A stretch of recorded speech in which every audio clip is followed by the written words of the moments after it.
이번에는 한동훈 전 비대위원장의 목소리를 하나 들려드리겠습니다. 한동훈 전 비대위원장 선거운동을 펼치면서 이렇게 얘기한 바가 있었습니다. 들어보시죠. 보니까 제가 쏘다 봤는데 손이 많이 뭐 반창고도 붙어 있고 하는데 어쩌다가 생긴 상처인지 많이 잡아주시고 세게 잡아주셔서 그런 건데요. 뭐 그거 안 잡아주시는 게 문제지 잡아주시면 얼마나 고맙습니까? 고마운 일입니다. 국민을 위해서 진흙밭에 굴러야 할 때는 굴러야 하는 게 오히려 품격 있는 정치라고 생각하거든요. 세상에 공짜가 없는 거고 그러면 할 일을 하고 거기에 대해서 공격받는 거는 감당해야 될 문제입니다.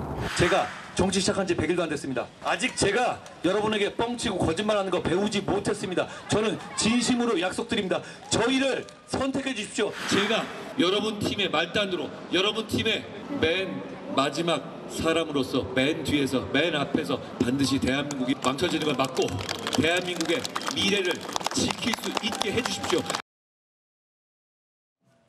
자, 그런데 이 한동훈 전 비대위원장과 관련된 여론조사가 하나가 나왔습니다. 한번 보시면 이겁니다. 자, 이제 국민의힘은 새로운 당대표를 이제 뽑아야 될 거 아니겠습니까? 차기 당권주자 적합도 조사가 진행이 됐는데 참고로 요거는 국민의힘 지지층들이 답변한 겁니다. 그거 감안해서 봐주시고요. 자, 국민의힘 지지층 사이에서는 한동훈 전 위원장이 국민의힘을 계속 이끌어야지요 라고 답변한 사람이 44.7, 나경원 당선인 18.9, 안철수 당선인 9.4, 유승민 전 의원 5.1. 이렇게 나왔습니다.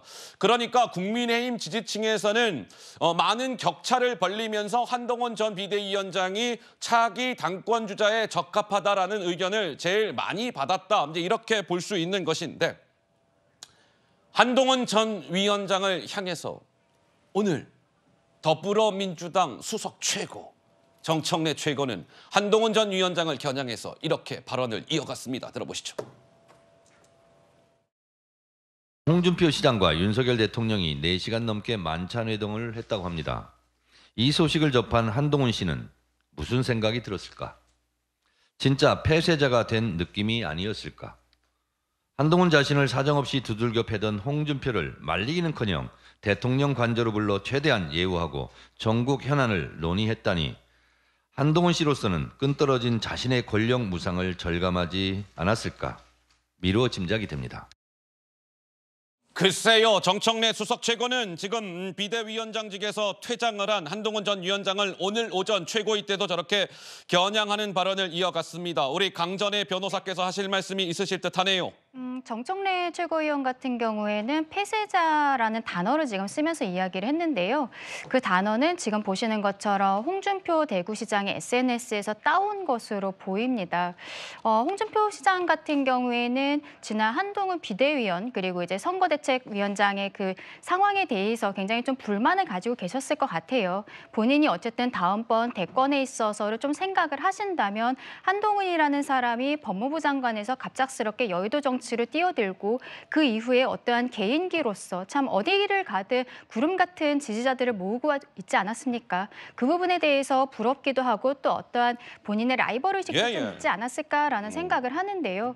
어쨌든 이번 총선 과정에서의 결과가 누구 책임이든 간에 국민의 입장에서는 패배로 마무리가 되었고 거기에 대해서 홍준표 대구시장 같은 경우에는 한동훈 비대위원장에서 거의 막말에 가까운 SNS 글들을 하루에 여러 차례 올리기도 했습니다. 그런데 한동훈 비대위원장이 작년 말에 비대위원장으로 올라왔을 때 그때 사실은 다른 카드가 있었다라고 보기도 어렵고 한동훈 위원장이 본인의 개인기로서 끌어온 부분들도 분명히 있거든요. 그것이 조금 아까 우리 그 지지율 그래프 보지 않았습니까? 거기에서 당내에서의 생각을 반영하는 것이라고 생각을 하는데요. 글쎄요, 당 어른으로서 계속적으로 좀 이미 사퇴한 사람에 대해서 좋지 않게 이야기하는 부분들은 조금 자제해 주시는 게 좋지 않을까라고 생각합니다. 자, 지금 국회 담장 앞에는 한동훈 전 위원장을 기다리는 그런 화환들이 자리를 하고 있다. 담장 앞에 한 150m 가량 화환들이 줄지어 저렇게 위치하고 있다. 이런 말씀을 드렸는데 여전히 지금 국회 담장 앞에는 한동훈 전 위원장님 빨리 나와주세요. 한동훈 위원장님 사랑합니다. 한동훈 위원장님 보고 싶습니다. 한동훈 위원장님 국민의힘을 이끌어 주세요라고 하면서 뭐 전국 곳곳 또는 저 해외에서도 뭐 동료 시민 이렇게 적으면서 한동훈 전 위원장을 기다리는 저렇게 화환들을 보내고 있다 이런 말씀을 드렸는데 여권 일부에서는 왜 한동훈 왜 전 위원장 다들 선거운동 때 보셨겠지만은 왜 혼자 원톱이었잖아요. 원톱. 그러니까 이 손 같은 데도 좀 상처가 많이 나서 뭐 곳곳에 밴드도 붙이고 손등에도 밴드를 붙이고 했던 적이 있었습니다. 지금 보시는 바와 같이. 그래서 뭐 저것 때문만은 아니겠지만 여권 내에서는 한동훈 전 위원장은 당분간 그 당분간이 언제가 될지는 모르겠으나 휴식이 필요합니다. 이런 목소리가 나왔습니다. 들어보시죠. 한동훈 위원장 복귀를 촉구하는 화환이 국회 앞에 많이 놓이고 있더라고요. 복귀를 기다리는 사람들이 많다는 얘기가 될 거거든요. 한동훈 위원장을 진심으로 위하는 마음에서 그러시면 안 된다 생각합니다. 너무 빨리 나오시면 안 된다. 마지막 날 선거 전날이었죠. 굉장히 지쳤다. 한 위원장이. 그리고 손에 여러 가지 반창고를 받는 걸 봐서 치료도 받고 오셨나 보다라는 짐작을 해봤습니다. 짐작하건대 굉장히 소진되셨을 것 같아요. 인간으로서. 저는 충분한 충전의 시간을 가져라 라고 조언을 드리고 싶고요. 전화 통화는 했고요. 쉬겠다고 하시더라고요. 그게 맞고 좀 푹 쉬라고 고생했다고 했습니다. 네, 이번에 서울 마포갑에서 당선이 된 조정훈 당선인 같은 경우는 당분간 좀 한동훈 위원장께서는 좀 휴식이 필요할 듯 싶습니다. 뭐 이러한 얘기를 했습니다. 글쎄요, 이제 한동훈 전 위원장이 언제쯤 다시 등판을 하게 될지 관전 포인트가 될 것 같습니다.